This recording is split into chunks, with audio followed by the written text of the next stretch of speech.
Secara lahiriah orangnya taat beribadah, tapi dalam hati tidak mengakui kekuasaan Yesus Kristus.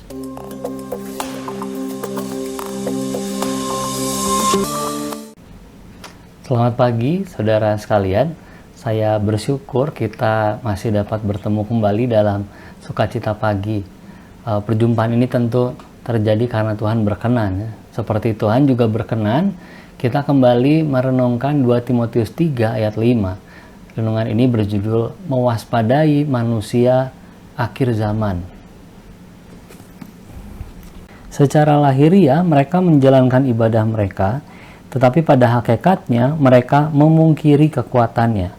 Jauhilah mereka itu. Apa yang kita bayangkan seandainya dalam jemaat ada orang-orang yang harus dijauhi?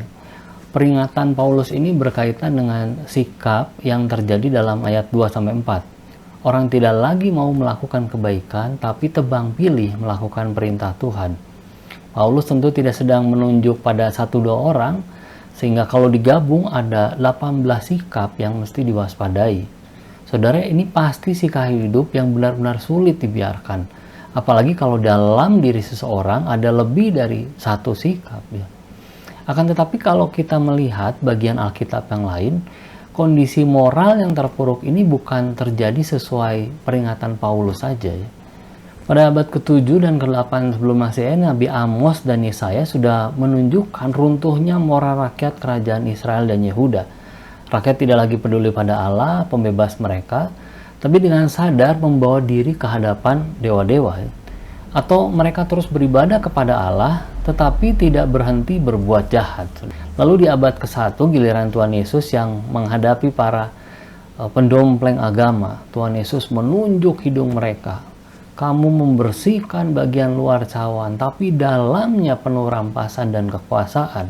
Jadi saudara, pemberontakan terhadap hukum-hukum Tuhan ini sudah terjadi terus-menerus dan akan terus terjadi sampai Tuhan Yesus datang kembali. Maka Paulus meminta Timotius menjauh dari orang-orang munafik seperti ini. Orang-orang yang menjalankan ibadah tapi sebenarnya tidak mengakui penyembahan yang dilakukan. Kalau direnungkan lebih dalam, sungguh mengerikan membayangkan orang mengaku Kristen, tetapi ibadahnya hanya supaya dilihat orang lain. Secara lahiriah orangnya taat beribadah, tapi dalam hati tidak mengakui kekuasaan Yesus Kristus. Saudara, bagi kita hari ini bukan saja harus waspada terhadap orang seperti itu dalam jemaat, tapi kita juga harus awas supaya kita tidak ikut berbuat seperti 18 sikap yang Paulus gambarkan. Bukan hanya mewaspadai orang lain, tapi kita juga mewaspadai diri kita sendiri. Bukan tidak mungkin dalam tekanan hari-hari akhir kita kehilangan kewaspadaan dan jatuh dalam perbuatan yang harus dijauhi Timotius itu. Oleh karenanya saudara, demi mempersiapkan diri, mari lebih dekat pada Allah. Mari semakin bergantung kepadanya, bukan menjauh dan melakukan hal-hal yang tidak berkenan. Mari saling dukung dengan saudara seiman dalam doa dan memperkatakan firman, supaya pengharapan kita terus bertumbuh, saudara-saudara. Damai sejahtera dari Tuhan Yesus Kristus menyertai.